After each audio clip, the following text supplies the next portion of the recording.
received the following letter, quote, "I have a friend who is gay, and that's not a problem for me. I really don't care what his sexual orientation is. What bothers me is that he carries a chip around on his shoulder everywhere he goes. He thinks the whole world should be more understanding of gays. He's always telling me how everything is unfair to gays and how the government and everybody else needs to be more sensitive. Everything is about being gay or not gay. He really irritates people with his constant rants. It's to the point where I don't want to be around him anymore." End quote. Very few of us were loved unconditionally as children. That is the single greatest wound we ever receive individually, and it's the greatest wound mankind carries around as a whole. Without real love, we feel empty and afraid, and we spend our whole lives trying to get people to like us conditionally.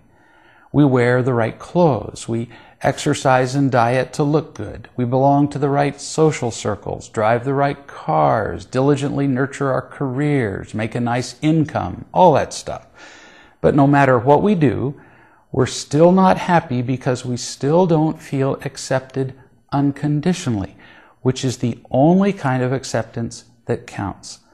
That's how bleak life is for people who are doing everything right, who have everything that society believes is required for acceptance, for people who are normal or better than normal.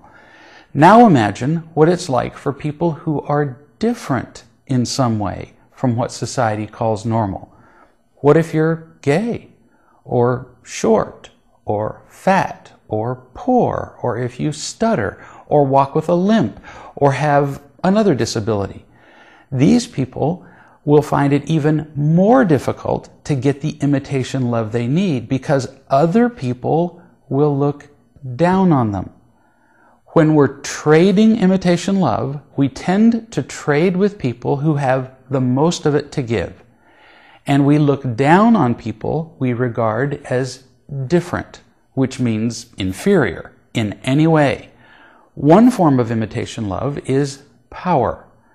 When we can put ourselves in a position superior to someone else, we get a brief dose of power.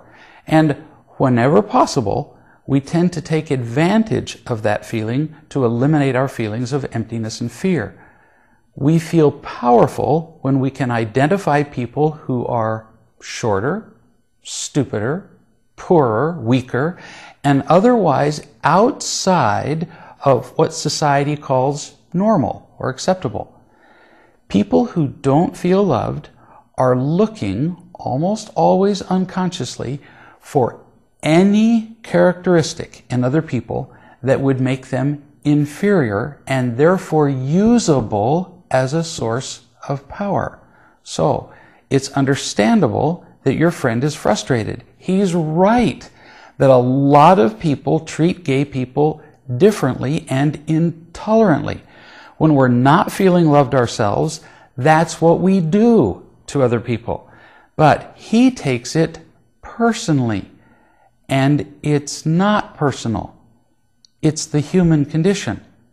It's just a reflection of what empty people do. Ironically, what he's doing to the people around him is exactly what he claims they're doing to him. And we'll talk about that in our next session.